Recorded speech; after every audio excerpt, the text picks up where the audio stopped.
Hello friends, salary के बिना कैसे जिया जाए। जो लोग इस खेल को समझ जाते हैं वे आमतौर पर जिंदगी भर सैलरी के लिए कड़ी मेहनत करने की बजाय ऐसी दुनिया में जीने की तैयारी करते हैं जहां फिक्स्ड सैलरी और रेगुलर जॉब की माथापच्ची ना हो।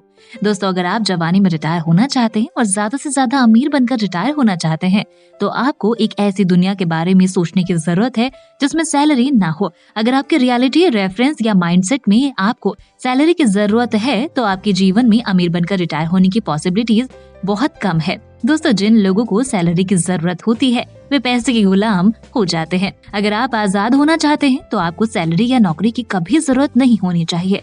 अगर आप जवानी में अमीर बनकर रिटायर होने के बारे में सचमुच सीरियस है तो आपको भी अपनी रियलिटी को बदलने की और ऐसी दुनिया की पॉसिबिलिटी को तलाशने की जरूरत है जिसमें सैलरी या नौकरी ना हो। इंसान की फाइनेंशियल जरूरतों को पूरा करने के लिए फिक्स्ड सैलरी ना होने का डर एक ऐसा डर है जिसे हम में से ज्यादातर लोग अच्छी तरह जानते हैं। अगर आप सैलरी या फिक्स नौकरी की जरूरत ना होने वाली दुनिया में खुद को देखने में मुश्किल महसूस करते हो तो आपका पहला कदम खुद से ये पूछना है, मैं सैलरी या फिक्स जॉब के बिना अमीर कैसे बन सकता हूँ।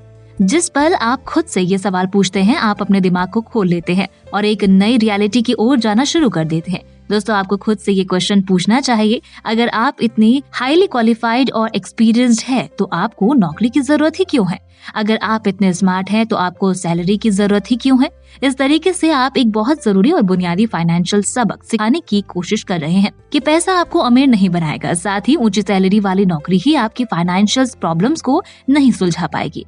ये सवाल पूछकर आप ये समझने की कोशिश कर रहे हैं कि ये जरूरी नहीं है कि एकेडमिक सक्सेस का फाइनेंशियल सक्सेस से कोई संबंध हो। जरूरी नहीं है कि हाई एकेडमिक आईक्यू वाले इंसान का फाइनेंशियल आईक्यू भी ऊंचा हो।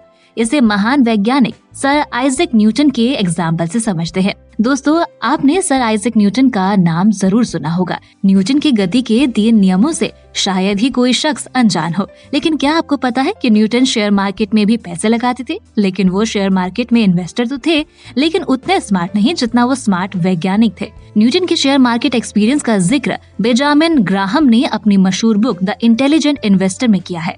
दरअसल उनके इस एक्सपीरियंस से एक दिलचस्प वाक्य जुड़ा हुआ है जिसे हर शेयर मार्केट के इन्वेस्टर को समझना चाहिए। 1720 में न्यूटन के साउथ सी कंपनी के शेयरों में पैसा लगाया था। ये शेयर तब इंग्लैंड के निवेशकों के लिए सबसे पसंदीदा शेयर हुआ करता था।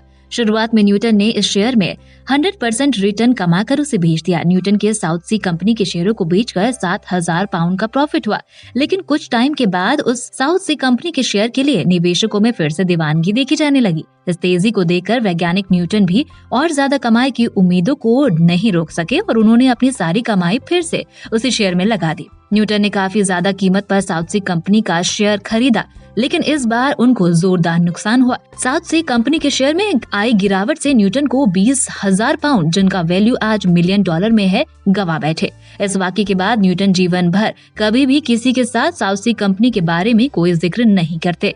दोस्तों, न्यूटन ने कैलकुलस की खोज की थी, साथ ही उनके मशहूर गति के नियम से भला आज कौन अनजान होगा। लेकिन शेयर बाजार की चाल समझने में उन्होंने गलती कर दी। न्यूटन ने साउथ सी कंपनी में निवेश के संबंध में अपने अनुभव के बारे में लिखा, सितारों की चाल की गणना कर सकता हूँ लेकिन शेयर बाजार को लेकर इंसानों के पागलपन की नहीं। इस स्टोरी से यही मैसेज मिलता है कि आप भले ही किसी भी क्षेत्र में स्मार्ट हो, इसका मतलब ये कतई नहीं है कि पैसे के मामलों में भी आप स्मार्ट हैं। तो दोस्तों, अपनी एकेडमिक अचीवमेंट्स पर गर्व करने वाले इंसान को समझना चाहिए कि क्या उस इंसान की दिलचस्पी ये सीखने में है कि वे अपना फाइनेंशियल आईक्यू कैसे बढ़ा सकता है। जो लोग अपनी इस रियलिटी को समझ जाते हैं वे ज्यादा दौलतमंद बन जाते हैं, जल्दी रिटायर हो जाते हैं और फाइनेंशियल फ्रीडम का जीवन जी पाते हैं। हालांकि उन्हें उतनी ऊंची सैलरी नहीं दी जाती है जितनी वे शुरुआत में चाहते हैं। दोस्तों, अगर आप ये जानना चाहते हैं कि बिना नौकरी के फाइनेंशियल फ्रीडम कैसे हासिल कर सकते हैं तो आपको ऑथर डेविड बैच की बुक द ऑटोमेटिक मिलेनियर जरूर पढ़ना चाहिए। लेकिन ये बुक इंग्लिश में ही अवेलेबल है और अगर आपको इस बुक की समरी हिंदी में ऑडियो फॉर्मेट में चाहिए तो आप इसे कुकू FM पर सुन सकते हैं, और वो भी हर रोज केवल ₹1 से भी कम खर्चा करके। इसका मतलब है कि आप जितने पैसों में एक बुक खरीदेंगे उससे आधे से भी कम पैसों में तो आप पूरे साल सैकड़ों बुक्स के ऑडियो सुन लेंगे। है ना फायदे का सौदा।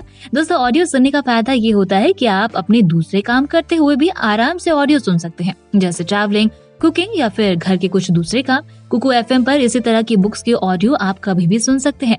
मैं खुद भी घर से ऑफिस आते टाइम अपनी कार में कुकू एफएम सुनती रहती हूँ। दोस्तों, कुकू एफएम पर नॉन फिक्शन बुक समरी की एक ह्यूज लाइब्रेरी आपको मिल जाएगी, जिससे आप डिफरेंट टॉपिक्स के बारे में बहुत कुछ सीख सकते हैं। आपको बस इस वीडियो के डिस्क्रिप्शन में दिए हुए लिंक पर जाना है और GK50 इस कूपन कोड को अप्लाई करना है। लेकिन दोस्तों, जल्दी कीजिए, क्योंकि आप में से सिर्फ पहले 250 सब्सक्राइबर्स को ही ये 50% डिस्काउंट मिलेगा। तो अभी कुकू एफएम ऐप डाउनलोड कीजिए और बुक्स पढ़ने के बदले ऑडियो बुक्स सुनकर अपना टाइम, एफर्ट और मनी तीनों ही सेव कीजिए। दोस्तों, अब वीडियो में आगे बढ़ते हैं।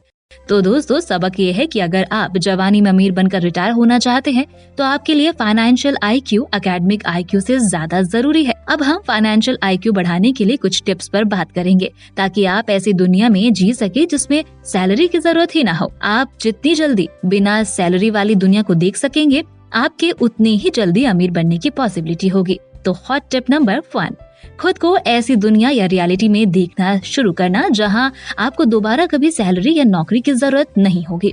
इसका ये मतलब नहीं है कि आप दोबारा कभी काम नहीं करोगे। इसका मतलब तो सिर्फ ये है कि आप फाइनेंशियली इतने जरूरतमंद या हताश नहीं होंगे कि आप अपनी बेशकीमती जिंदगी को सिर्फ कुछ हजार रुपए के लिए बेचे और अपनी सैलरी गंवाने या कंगाली के डर में जिए। जब आप ऐसी दुनिया की कल्पना कर लेते हैं जिसमें सैलरी की दोबारा कभी जरूरत नहीं होगी, तो आप इस दूसरी दुनिया को देख सकते हैं, बिना नौकरियों या सैलरी वाली दुनिया। कुछ साल पहले मैंने न्यूज़पेपर में एक हेडलाइन देखी, बिल गेट्स को दुनिया में सबसे ज्यादा सैलरी नहीं मिलती है। इस आर्टिकल में लिखा था कि बिजनेस की दुनिया में कई एग्जीक्यूटिव्स को बिल गेट्स से ज्यादा सैलरी मिलती है, फिर भी गेट्स दुनिया के सबसे अमीर आदमी है। आर्टिकल में बताया गया था कि उस टाइम गेट्स को सिर्फ $50 लाख सालाना सैलरी मिलती थी, लेकिन उनके पास बिलियनों डॉलर की संपत्ति थी और ये बढ़ती ही जा रही थी। तो आप ये समझ लें कि सैलरी के जरिए लोग बहुत ज्यादा अमीर नहीं बनते हैं। अब बात करते हैं हॉट टिप नंबर 2 की। अगर आप एक्टिव इनकम से फिक्स सैलरी की जरूरत की थिंकिंग को छोड़े देते हैं, तो आप खुद से अगला सवाल ये पूछ सकते हैं कि आप किस तरह की इनकम चाहते हैं। फॉर एग्जाम्पल, पहले की वीडियो में हम बात कर चुके हैं कि 3 तरह की बेसिक इनकम्स होती हैं। ये है number 1 active income, number 2 portfolio income, number 3 passive income. ये 3 मेन कैटेगरीज हैं, लेकिन इनके अलावा भी इनकम के कई दूसरे टाइप हैं। ज्यादातर लोग जिंदगी भर एक्टिव इनकम के लिए काम करते हैं और कड़ी मेहनत करते हैं, इसलिए तो इतने कम लोग जवानी में रिटायर होते हैं या अमीर बनकर रिटायर होते हैं। अगर आप जवानी में रिटायर होने के बारे में सीरियस है तो इनकम के डिफरेंट टाइप्स को जाने, ताकि आप हमेशा के लिए अमीर बन सके। इनकम के इन 3 तरीकों के अलावा कुछ दूसरे तरीके हैं। नंबर 4 रेजिजुअल इनकम, जो नेटवर्क मार्केटिंग बिजनेस या फ्रेंचाइजी जैसे बिजनेस से होने वाली इनकम है, जिसके लिए आप मालिक होते हैं लेकिन जिसे चलाता कोई दूसरा है। 5th डिविडेंड इनकम, जो शेयरों से होने वाली इनकम है। 6th इंटरेस्ट की इनकम, जो सेविंग या बॉन्ड से होने वाली इनकम है। 7th रॉयल्टी से होने वाली इनकम, जो आपके द्वारा लिखे सॉन्ग्स, बुक्स और ट्रेडमार्क्स और आपके द्वारा किए गए इन्वेंशन से होती है। नंबर 8 फाइनेंशियल इंस्ट्रूमेंट इनकम, जैसे रियल एस्टेट के ट्रस्ट डीड से होने वाली इनकम। तो दोस्तों, हॉट टिप्स ये है कि एक बार जब आप नौकरी या अपनी मेहनत से इनकम ना करने की आइडिया को एक्सेप्ट कर लेते हैं, तो आप अलग अलग तरह की प्रॉपर्टीज से मिलने वाली अलग अलग तरह की इनकम्स पर रिसर्च शुरू कर सकते हैं। दोस्तों, आप चाहे तो बुक पढ़ सकते हैं या अपने अकाउंटेंट से अलग अलग तरह की इनकम्स के बारे में जानकारी ले सकते हैं। ऐसी इनकम जो आपकी मेहनत के अलावा अन्य चीजों से मिलती है, जिस पर आप अपने इंटरेस्ट की इनकम के डिफरेंट टाइप्स की स्टडी करने और उन्हें तलाशने लगते हैं, वे डेवलप होकर आपकी रियलिटी का हिस्सा बन जाती है। मुद्दे की बात ये है, अति ना करें, बस इनकम और प्रॉपर्टीज के दूसरे तरीकों को अपनी रियलिटी में सहजता से आने दें। जब आप किसी काम को करने के दबाव के बिना सोचेंगे और इनकम के अलग अलग तरह के आइडिया आपके भीतर जितने ज्यादा जमेंगे, साथ ही आप ऐसे इनकम के बारे में जितना ज्यादा सोचेंगे, उतनी ही ज्यादा ये आइडियाज आपके दिमाग में जड़े जमा लेगा और बढ़ने लगेगा। ज्यादातर लोग सोचते हैं कि उन्हें तत्काल कुछ करना होगा, लेकिन ये जरूरी नहीं है। बस आप पैसिव इनकम के लिए इन्वेस्ट करने के विचार को अपने दिमाग में रात दिन घूमने दे, तब कहीं जाकर आप इस पर काम करना शुरू करेंगे। तो दोस्तों, बाकी की बातें टू बी कंटिन्यूड। ये बातें मैंने आपको retire young retire rich book से बताई है। आप ये बुक डिस्क्रिप्शन में जाकर खरीद सकते हो, और अगर आप इसी बुक पर अगला पार्ट देखना चाहते हो तो मुझे कॉमेंट करके जरूर बताएं। दोस्तों, वीडियो पसंद आया तो लाइक का बटन जरूर दबा दे। साथ ही ऐसे की काम की बातों के लिए चैनल को सब्सक्राइब करें और डिस्क्रिप्शन में दिए हुए लिंक से Zerodha Angel One Paytm money से अपना डीमेट अकाउंट ओपन करना ना भूलें।